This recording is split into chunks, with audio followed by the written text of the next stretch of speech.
Victory, victory, victory. Yes, OU will take it on a day that was just miserable for playing football, thanks to the cold weather and, of course, that gusty wind which invaded Gaylord Memorial in Norman on Saturday morning/afternoon. But you know what? OU played solid defense and took advantage of Iowa State miscues in that first half, resulting in a win for OU. Sooners win at 26-6 over Iowa State to move to 9-2 on the season.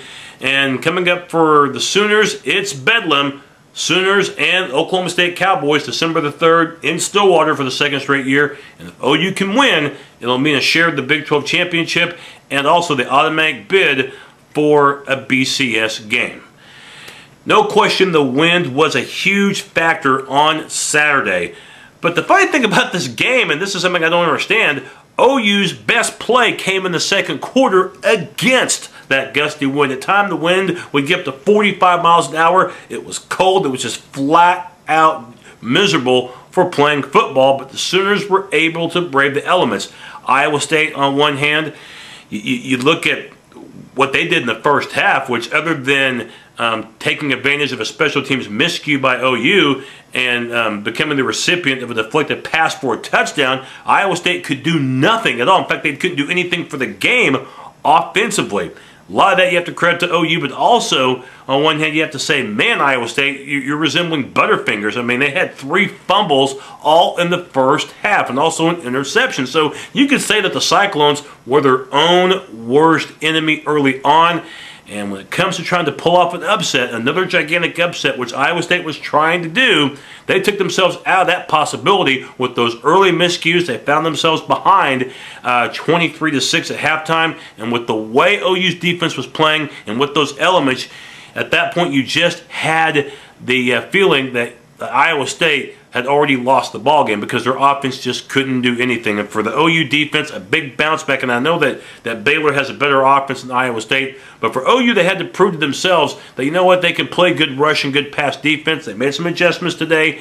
And I thought that the play of the linebackers was very crucial. You look at how Corey Nelson played. Travis Lewis, his final game at home. He's a senior. And then you also look at Tom Ward, maybe the best game he's ever played. 11 tackles today, and 6 of them were unassisted. The linebackers were absolutely just sick in the Iowa State backfield, making life havoc for Jerry Barnett, the Iowa State quarterback, and we'll talk about that a little bit later on in the 4 keys of the game. But major props to Oklahoma's defense. It was OUD for victory on Saturday from quarter 1 to quarter 4.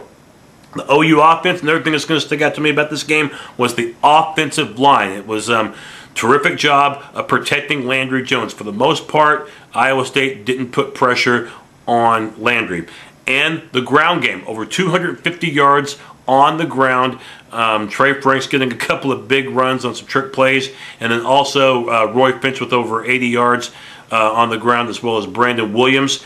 And the ground game today, about 6 yards a carry. You do that, that helps the passing game. And I know that you're going to look at Landry Jones' stats and think, you know, he didn't play all that good because he didn't have any touchdown passes and didn't have a lot of completions.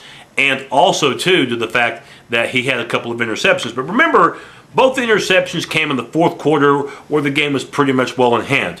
And remember, too, that some of those passes were dropped. Landry, I thought, did a really good job in that second quarter. And remember, he was going against that very gusty wind. I couldn't imagine how hard it is to play quarterback in college football. And today, that was magnified by 5 times for both guys, for both the ISU quarterback and for Landry Jones, because of the fact that you had to brave the elements. You had to deal with that wind that at times was gusting up, like I said, up to 45 miles an hour. Thought Jones held his own, and of course both of OU's touchdown scoring drives came in the second quarter against that wind. So Landry Jones, I thought, played one heck of a second quarter, but then again, that's all OU needed as it turned out in the final score. And another thing that's going to stick out to me, the play of Michael Honeycutt. Made all 4 of his field goal attempts, including that one just under 40 yards against the wind, but had plenty of leg on it, and that was on the final play before halftime. So for Michael Honeycutt, that's got to be a confidence booster entering the Bedlam game next week. Again, perfect 4 for 4 for a Honeycutt. If there were a couple of downers, it was the fact that you would love to see OU play better football in the second half. It was really a sluggish second half for both teams. Not much happened.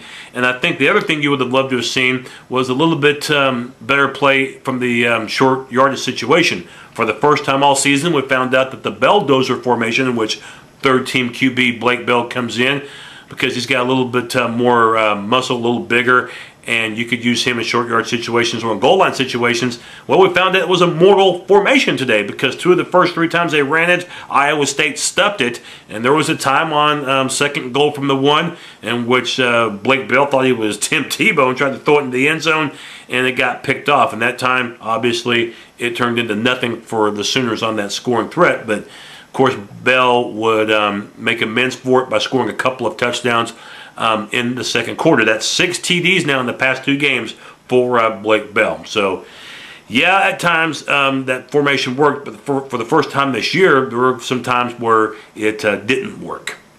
Let's go ahead and highlight the 4 keys of the game briefly that we discussed on the weekly matchup show. First of all, handle the athleticism of Jared Barnett, an A for Oklahoma. You had to be able to contain him on the ground, otherwise he could hurt you through the air. Well, today he did neither. The Sooner defense was all over him like we done right. Key number 2, the turnover war. I'm going to go B-.